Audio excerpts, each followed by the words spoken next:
Hi, my name is Doug Radke, and I want to welcome you to Communication 115, which is Intercultural Communication Online. Over the next 6 weeks, we're going to share a journey together, a journey that will explore the impact of our own cultures upon our own communication styles and the ways we interact with one another.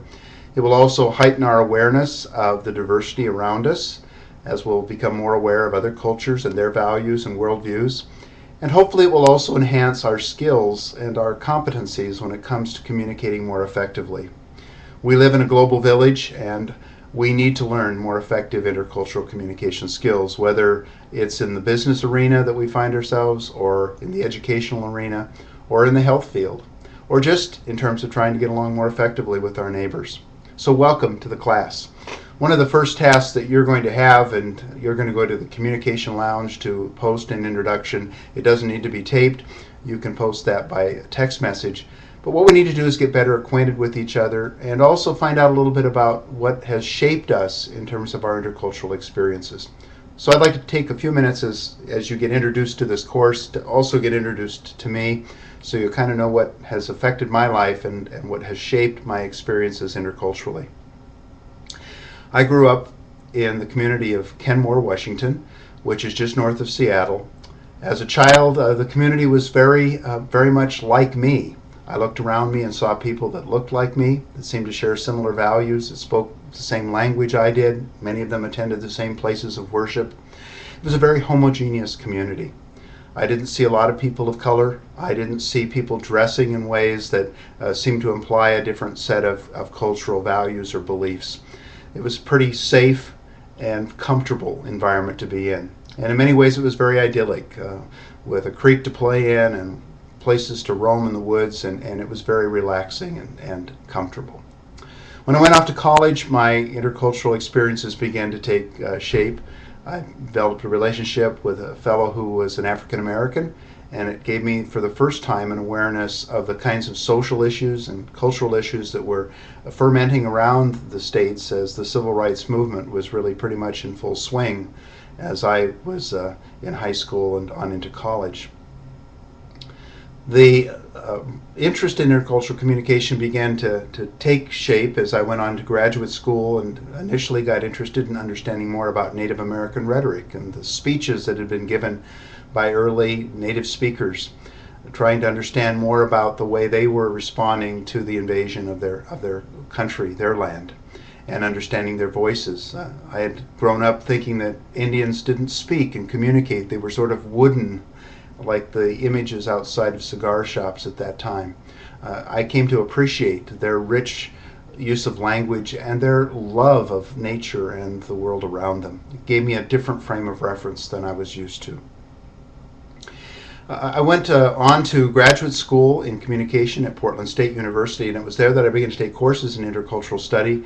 And when I received my degree and began to teach full-time, I enjoyed adding to the curriculum an intercultural course. For example, here at Blue Mountain, we began to offer this course about 15, 16 years ago, because I felt it was very important that we offer an opportunity for students to become more aware of the impact of communication on culture and culture upon communication. Some of the experiences I've had in travel: I've had the opportunity to travel outside the United States on a couple of occasions. Had the opportunity to visit Pendleton's sister city. It was Haramachi when I visited it in 2001. It's now Minami-Soma. Some of you may have followed the recent events with the earthquake tsunami, and the unfolding of the nuclear tragedy following that. That affected the very area that I'd visited, and I was drawn to the experience and drawn to make contact with people that I had known when I was there, to know that they were well, that they were safe. I've also had the opportunity to spend time in New Zealand and Australia, brief trips to those countries, to understand more about the issues of reconciliation between cultures that have had difficulty. In Australia, they put a primary focus upon trying to reconcile the European cultures that had come there and settled the area with the Aboriginal people, who had suffered much under the impact of disease and a kind of Holocaust that followed the arrival of Europeans. And so it's very interesting to have that challenge and that experience. I remember more recently traveling when you could still cross the border at El Paso, go to Juarez a few years ago with another colleague linked to Bunce. Traveling across the border and just enjoying moving back and forth and understanding some of the things that shape the border communities. That area now, of course, is much more turbulent and it's not safe to travel there. But it gave me a very keen awareness of the kinds of challenges that are very close to us, and immigration issues are near the top of many of the lists that people have when it comes to the challenges they face interculturally.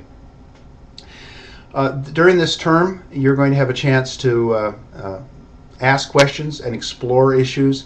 I would just say up front that this course is more about asking questions than it is finding answers. In fact, you may end up walking away from this course with more questions than you have now. If that happens, I'll feel that we have successfully achieved our goal for the course.